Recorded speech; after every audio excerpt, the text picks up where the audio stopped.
नमस्ते सभी को, स्वागत है आपका आपके चैनल माँ की पाठशाला में। So today we will continue और एक्सरसाइज 7.4 जो हमारी अधूरी रह गई थी, इनकम्प्लीट रह गई थी हमारी अधूरी exercise 7.4। This is for class 7 linear equations in one variable chapter 7। So question number 1 to 7 we have already done, हम लोग कर चुके हैं 1 to 7 तक। Now today we will continue our exercise with question number 8। Question number 8 is given. Radha is 19 years younger than her cousin. After 5 years, their ages will be in the ratio of 2:3. Find their present ages. तो ये आपको equation given है, इसमें equations कुछ भी given नहीं, तो आपको इक्वेशन क्या करनी है, फॉर्म करनी है। राधा इज 19 ईयर्स यंगर, तो पहले हमको क्या करना पड़ेगा, लेट करना पड़ेगा। तो हम राधा की जो एज है वो लेट कर लेते हैं। लेट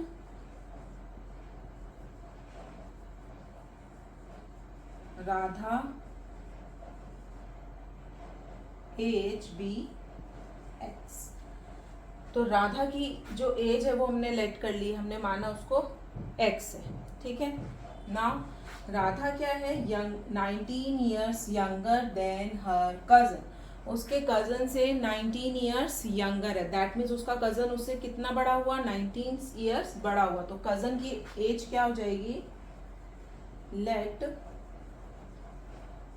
नहीं, सॉरी लेट नहीं करेंगे, सो दैट्स वाई कजन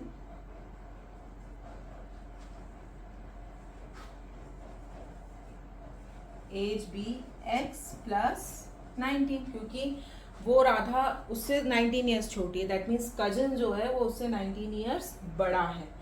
तो यहाँ पर हमारे पास दो चीज़ें आ गई है, राधा की एज आ गई है, कजन की एज आ गई है एक्स प्लस 19। आफ्टर 5 ईयर्स, अब 5 साल के बाद क्या हो रहा है, after 5 years their ages will be in the ratio of this this this. 5 years के बाद उनकी एज कितनी हो जाएगी, सबसे पहले तो हम ये फाइंड आउट करते हैं। After 5 years their ages will be, क्या हो जाएगी, 5 ईयर्स के बाद राधा की कितनी हो जाएगी,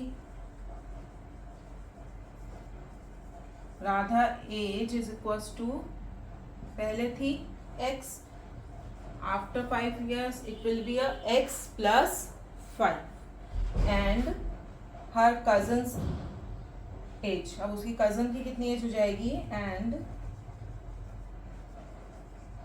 हर cousins age is equals to, पहले कितनी थी, x plus 19 plus 5, okay 5 years, और आप ऐड कर दीजिए उसमें, you will get x plus 19 और 5 को जोड़ दीजिए, 24 आई थिंक, यस, ओके। तो अभी आपके पास जो आफ्टर 5 ईयर्स जो एज आई है, which is x plus 5 Radha की age and x plus 24 her cousins age, okay. Now continue our question. After 5 years their ages will be in the ratio, आपको एक रेशो गिवन है विच इज आफ्टर 5 ईयर्स बाद वाला ratio given है आपको, किस ratio में दोनों की एज जो है वो चेंज हुई है। तो हम यहाँ पे मेंशन कर देते हैं, गिवन क्या है आपको, रेशो ऑफ एज, कितने बाद, after 5 years.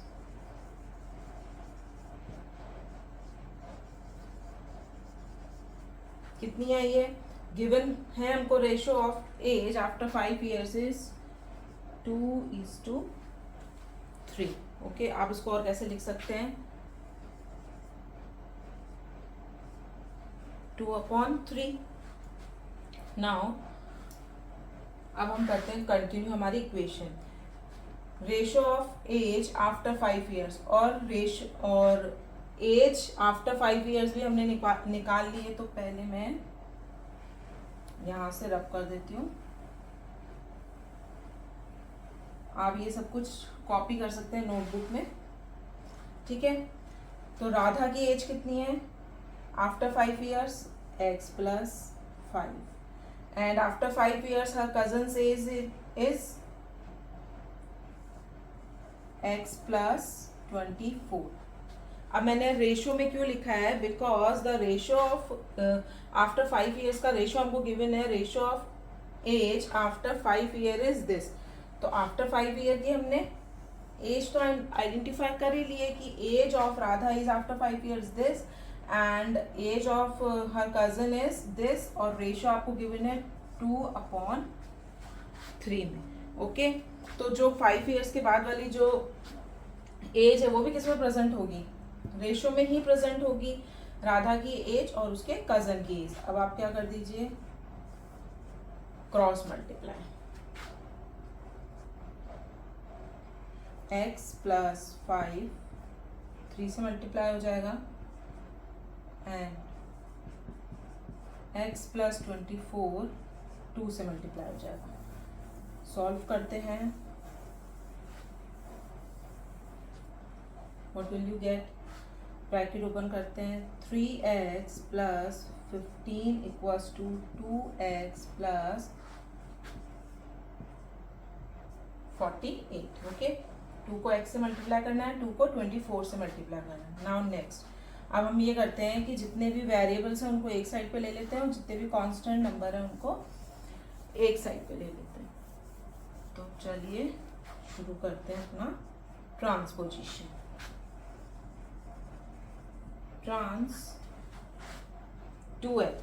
Transposition 2x to left hand side and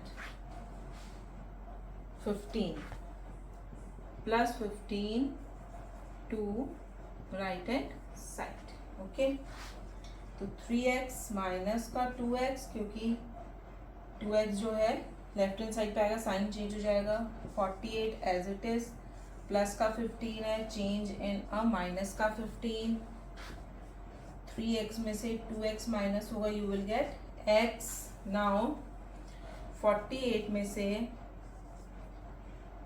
15 minus करेंगे, 8 5 3 4 1 3 33। x की वैल्यू कितनी आई है आपके पास? 33। दैट मीन्स x हमने क्या लेट किया था? राधा की एज लेट की थी। तो राधा's age is equals to 33 years, okay. Radha की एज आई है हमारे पास 33 years, एंड आपको फाइंड आउट करनी है उसके कजन की एज। कजन उससे 19 years या ओल्डर था, बड़ा था, तो cousin's age is equals to x plus 19 था, x की जगह वैल्यू रखेंगे 33 प्लस 19, ऐड कीजिए 52। So the cousin's age will be 52 years, okay. दोनों की एज हमने आइडेंटिफाई कर ली है। राधा की एज आई है हमारे पास 33 ईयर्स एंड कजन की एज आई है 52 years, and these two are your answer, and question number 8 has been completed. Now coming to the next question, okay.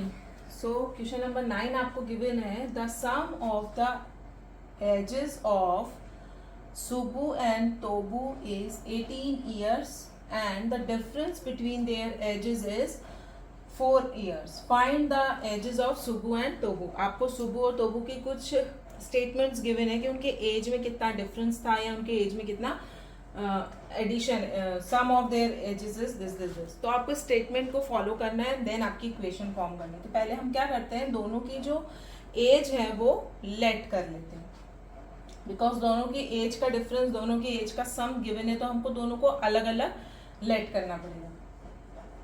Late the age of Subbu कितनी है? Let the age of Subbu be x. Subbu की जो as है वो मैं x ले लेते हैं and let the age of Tobu be y. Okay, एक की एज हमने ली है एक्स और एक की एज ली है हमने वाई। नाउ अब आप जो आपको क्वेश्चन में गिवन है स्टेटमेंट्स उसको फॉलो करेंगे। Sum of the ages of Subu and Tobu, मतलब उनकी एज का सम, दैट मीन्स जो हमने एज क्या लेट की है x, that means x plus y. Sum of the ages of Subu and Tobu is 18, this is 18 and equation first has been formed. Okay, अब वो नेक्स्ट बोल रहा है एंड द डिफरेंस, मतलब उनकी एज का डिफरेंस भी आपको गिवन है, that means x minus y आपको गिवन है which is 4 years and equation 2 has been formed. Okay, आप इनको इक्वेशन 1 एंड 2 इसलिए नाम दे दीजिए क्योंकि आगे जब हम इसको सॉल्व करेंगे it will be convenient to put the values of x and y. तो आप मेंशन कर दीजिए कि we are putting x value in the equation 1, we are putting the y value in the equation 2, whatever you like.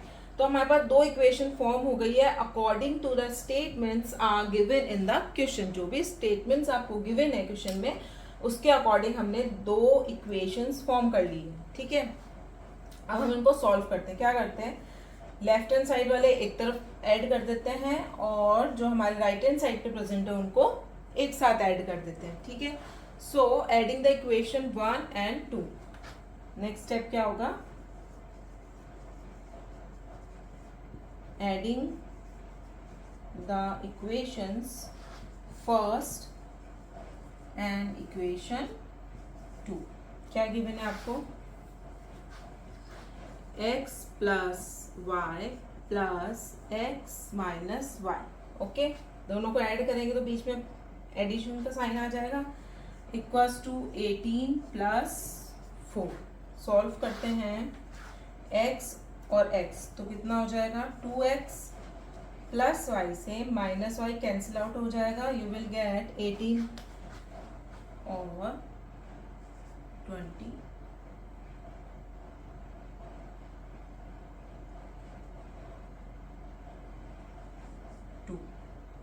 कितना है, 2x equals to 22। Solve करते हैं, x की वैल्यू फाइंड आउट करते हैं। तो आपके पास अभी इक्वेशन आई है 2x इक्वल्स टू 22। सॉल्व करने के लिए हम क्या करेंगे, अभी भी वेरिएबल के पास जो है 2 प्रेजेंट है तो हम ट्रांसपोजिशन कर देते हैं, transposition posing the 2 to right hand side, you will get x equals to 22/2, क्योंकि यहाँ पे मल्टीप्लाई में प्रेजेंट है तो नेक्स्ट आ जाएगा डिवाइड में, तो 2 1s are 2 and 2 1s are 2, तो x इक्वल्स टू 11। x की वैल्यू 11 आई और x हमने किसकी एज लेट की थी, सुबू की। So Subu age is 11 years and this is your answer. ठीक है, सुबह की एज हम लोग फाइंड आउट कर चुके हैं, x की वैल्यू जो है। अब ये जो x की वैल्यू है आप रखिए, put the value of x in equation 1, क्योंकि हमारे पास इक्वेशन में y प्रेजेंट है, x की वैल्यू हम फाइंड आउट कर चुके हैं। तो जब एक वेरिएबल की वैल्यू हमारे पास है तो दूसरे की फाइंड आउट करने के लिए इट विल बी ईजियर, क्योंकि एक की वैल्यू है, पुट करेंगे और यहाँ से माइनस कर देंगे। सो नेक्स्ट स्टेप क्या होगा हमारा, सुबू की एज हम फाइंड आउट कर चुके हैं which is 11 years। Now the age of Tobu, तो उसकी एज कितनी होगी,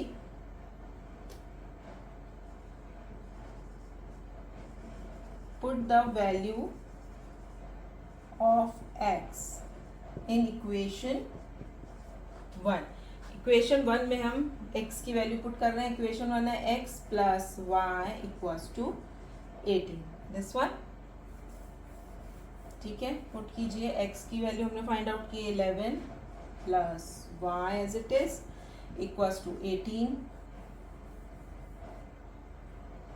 सो y की वैल्यू फाइंड आउट करनी है, उसे हम लेफ्ट हैंड साइड पे रहने देते हैं। यहाँ पे जो 11 है वो प्लस में है, जैसे ही इसकी ट्रांसपोजिशन होगी to the right hand side the sign will be change in a negative, -11 हो जाएगा। So what will you get, y equals to 7। Okay, so y किसकी हमने लेट की थी, सुबु की। सो सॉरी टोबू की, टोबू as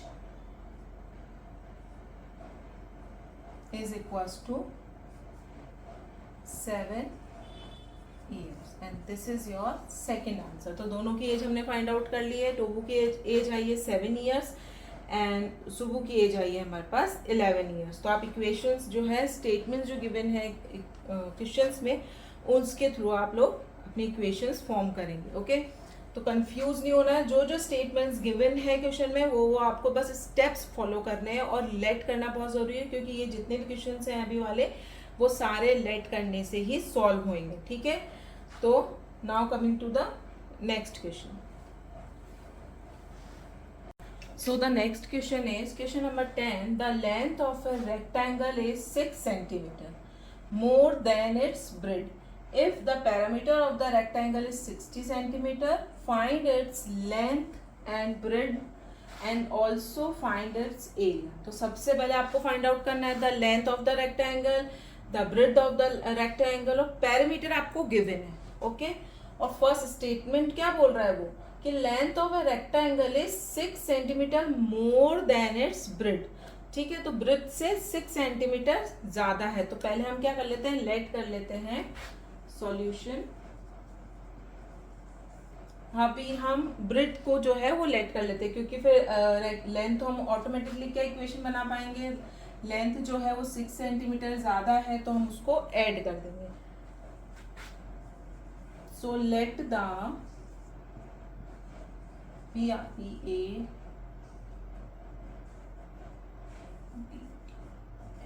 breadth of rectangle be x. Breadth जो है वो मैं एक्स ले रही हूँ। ठीक है, let the breadth of the rectangle be x. So the length of rectangle be x plus 6। Okay, centimetre में ले लेते हैं, क्योंकि ये बोल रहा है कि लेंथ जो है वो ब्रेड्थ से 6 सेंटीमीटर मोर देन है, ज्यादा है, और मोर देन वर्ड आएगा तो आपको ऐड करना है। सो the length of the rectangle and the breadth of the rectangle हमने फाइंड आउट कर लिया, फाइंड आउट नहीं किए, हमने लेट कर लिए। अभी हमको गिवन क्या है, पैरामीटर गिवन है, गिवन है हमको perimeter of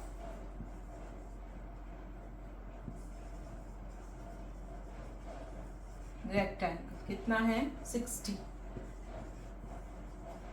perimeter of the rectangle given है हमको 60 सेंटीमीटर। नाउ हमको क्या फाइंड आउट करना है, पहले तो हमको लेंथ फाइंड आउट करनी है और फिर ब्रेड्थ फाइंड आउट करनी है। तो हम फाइंड आउट करते हैं पेरीमीटर ऑफ द रेक्टेंगल क्या होता है, उसका फॉर्मूला क्या होता है, क्योंकि पेरीमीटर हमको गिवन है और ये आप सबको पता होगा क्योंकि आप ये बचपन से ही पढ़ते आ रहे हैं, 4th 5th स्टैंडर्ड से। Perimeter of rectangle is equals to 2l + b। l is a length and b is a breadth. ठीक है, अब पेरीमीटर ऑफ रेक्टेंगल गिवन है हमको, उसकी जगह पुट कर दीजिए आप वैल्यू 60 सेंटीमीटर, इक्वल्स टू का इक्वल्स टू वैल्यूज पुट करनी है आपको। लेंथ हमने कितनी निकाली अभी अभी, x + 6 लिख दीजिए। ब्रेड्थ हमने लेट की है x प्लस का x। ओके, कुछ नहीं किया है, जो फॉर्मूला था उसमें आपको वैल्यूज पुट करनी है जो हमने लेट किया अभी अभी। Now solve it. पहले ब्रैकेट गिवन है तो पहले ब्रैकेट ही सॉल्व होगा। तो 2 as it is, x and x 2x + 6। Okay, next अब आपका क्या होगा स्टेप, अभी हमारे पास इक्वेशन आ गई है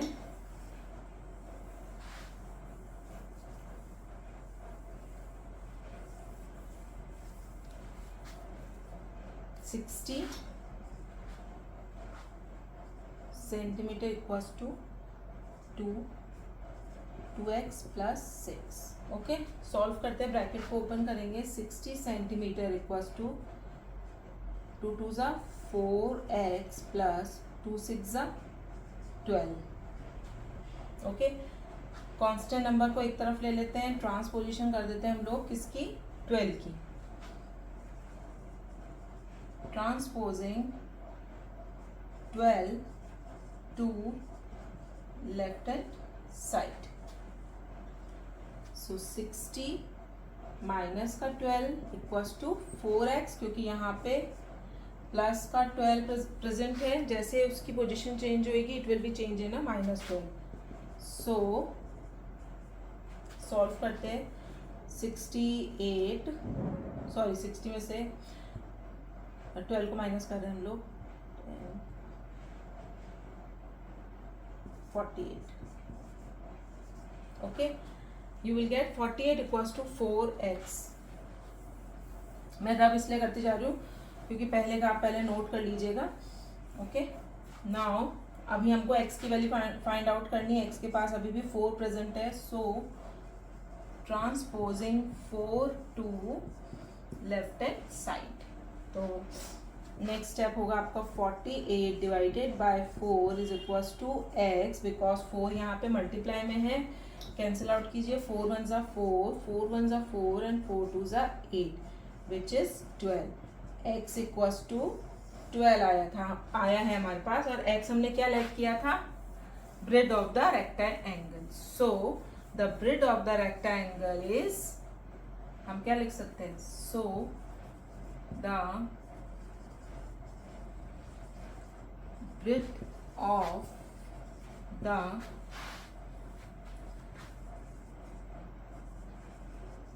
rectangle is x equals to 12 centimeter and this is your answer. Find out the bread and length. तो हम ब्रेड जो है वो फाइंड आउट कर चुके हैं. अभी हमको लेंथ फाइंड आउट करनी है. सो लेंथ के लिए क्या था, लेंथ जो थी वो मोर देन ऑफ ब्रेड थी 6 सेंटीमीटर. तो लेंथ कितनी हो जाएगी,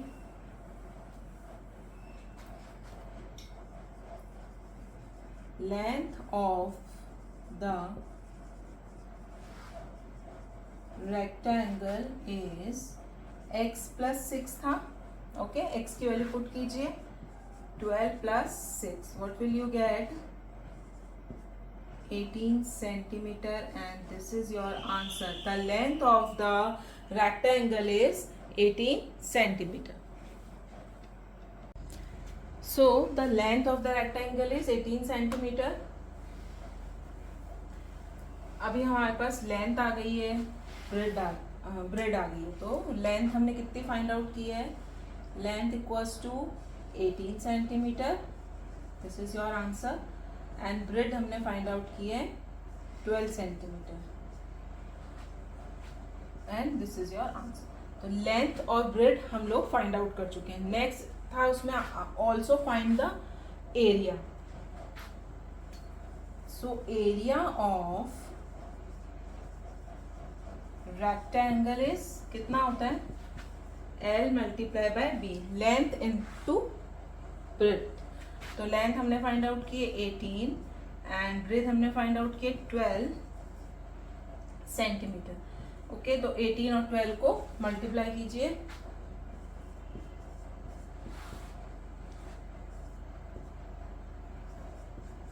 8 1 6 216. So 216 centimeter square is your answer and the area of the rectangle is 216 centimeter square. So this question number 10 has been completed. Now coming to the next question. Last question आपको given है, question number 11. This is the last question of this exercise. there are some 50 paise coins and ₹1 coins in a bag. If the coins are equal in number, okay, and the total amount in the bag is ₹300, then find the number of 50 paise and ₹1 coins in the bag. As इसने mention किया है कि number जो है वो equal है, that means जितने 50 पैसे के कॉइन्स हैं उतने ही ₹1 के कॉइन्स हैं, मतलब नंबर ऑफ द क्वांटिटी जो है वो सेम है. तो हम लेट कर लेते हैं सबसे पहले इनकी नंबर्स, क्योंकि हमको क्या फाइंड आउट करना है कि कितने नंबर्स प्रेजेंट है. फाइंड द नंबर, तो एक को भी लेट करेंगे तो दूसरे का नंबर जो होगा वो इक्वल है, दैट मीन्स दोनों सेम आएंगे. सो let the number of 50 paise be x. Okay, let the number of 50 paise be x और equals because mention है यहाँ पे coins are in the equal quantity. So number of ₹1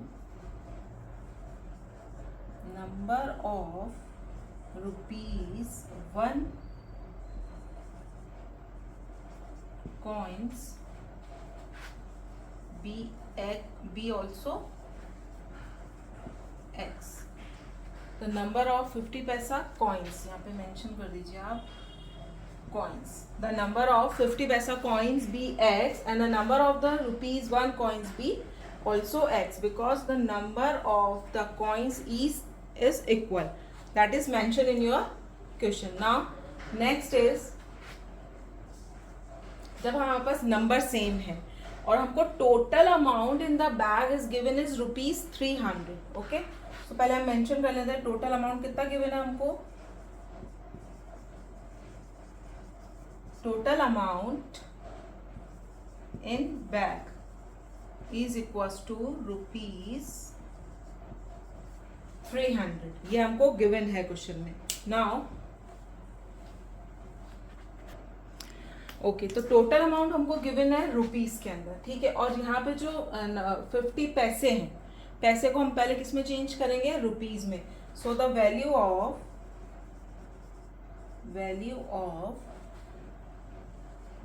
50 पैसा coins in rupees कितना हो जाएगा, is equals to x. तो हमने लेट की है उसकी, तो वैल्यू कितनी हो जाएगी, x मल्टीप्लाई बाय 0.50 रुपीज 0.50, क्योंकि जैसे ही हम जब पैसे को रुपीज में कन्वर्ट करते हैं डिवाइडेड बाय 100 होता है, यू विल गेट 0.50. तो द वैल्यू ऑफ 50 पैसे coin in rupees is x multiply by ₹50, sorry ₹0.50, और आप इसको लिख सकते हो 0.50x. ओके, ये तो वैल्यू आ गई 50 पैसे कॉइन्स की. अब value of ₹1 coins in rupees, ये तो रुपीज में ही प्रेजेंट है, लेकिन वैल्यू कितनी हो जाएगी, वो भी हमने number, value that means number और उनकी क्वांटिटीज, ठीक है, मतलब कितनी क्वांटिटीज में 1 रुपीज प्रेजेंट है, तो वो भी हमने x ही लेट की है. तो x multiply by ₹1, you will get x. अब x को 1 से मल्टीप्लाई करोगे, what will you gate, x. So the total amount in bag is this. और हमने जो टोटल अमाउंट फाइंड आउट किया है, the value of these 2 coins is 0.50x.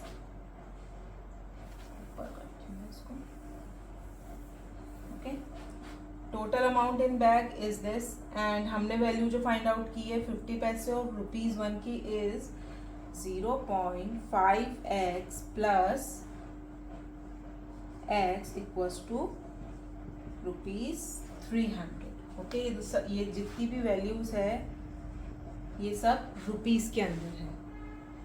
तो टोटल अमाउंट जो वैल्यू हमने फाइंड आउट की है, ये नंबर ऑफ क्वांटिटीज के अकॉर्डिंग 50 पैसे इतने होने चाहिए और रुपीज इतने होने चाहिए. x अब हम फाइंड आउट करते हैं तो ये कितना हो जाएगा 1.50, क्योंकि 1 हम ऐड कर रहे हैं, 1x जो है वो 0.50 में ऐड होगा। कैसे एडिशन होता है, 1.0 पॉइंट के नीचे पॉइंट आएगा, यू विल गेट 1.50x, दोनों के एडिशन रुपीस में, एंड इधर आ जाएगा ₹300। नाउ नेक्स्ट स्टेप होगा, हमको x की वैल्यू फाइंड आउट करनी है, दैट मीन्स हमको नंबर ऑफ क्वांटिटीज या number of coins find out करना है, टोटल कितने हैं। So x equals to ₹300 is divided by ₹1.50, because x के साथ जो 1.50 प्रेजेंट है वो मल्टीप्लाई में है। जैसे ही हम इसका पोजीशन चेंज करेंगे और यहाँ पे मेंशन करना है आपको, तो आप कर सकते हैं transposing ₹1.50 to right hand side, और यहाँ पे ये मल्टीप्लाई में प्रेजेंट है, it will be change in a divide form. So the next step is rupees से रुपीज कैंसिल आउट हो जाएगा, पॉइंट हटता है तो ऊपर क्या आता है, पॉइंट के बाद 2 डिजिट्स प्रेजेंट है, दैट मीन्स 100। 0 से 0 cancel out, 3 1s are 3, 3 5s are 15, 5 1s are 5, 5 2s are 10. So 100 multiply by 2 and you will get x equals to 200. The number of the coins present in the bag is equals to 200. X, the number of the coins, that means 50 के जो पैसे हैं वो भी 200 इन numbers हैं, and जो 1 coins हैं, 1 rupees के कॉइन्स हैं, वो भी आपके 200 की क्वांटिटी में। So the number of coins, आप इसको ऐसे प्रेजेंट कर सकते हैं, so the number of coins are 200 and this is your final answer. And here is your exercise 7.4 has been completed, and chapter 7 linear equation in one variable is also completed. So chapter complete हो चुका है। अगर आप इसकी review exercise आपको given है पीछे, अगर उसको आप सॉल्व कीजिएगा, अगर वो भी आपको चाहिए कि सॉल्व करवानी है तो आप मुझे कमेंट बॉक्स में ज़रूर मेंशन कीजिएगा, तो I will make a video on this. So आप इसकी प्रैक्टिस कीजिएगा, कोई डाउट हो please let me know in the comment section. Thank you.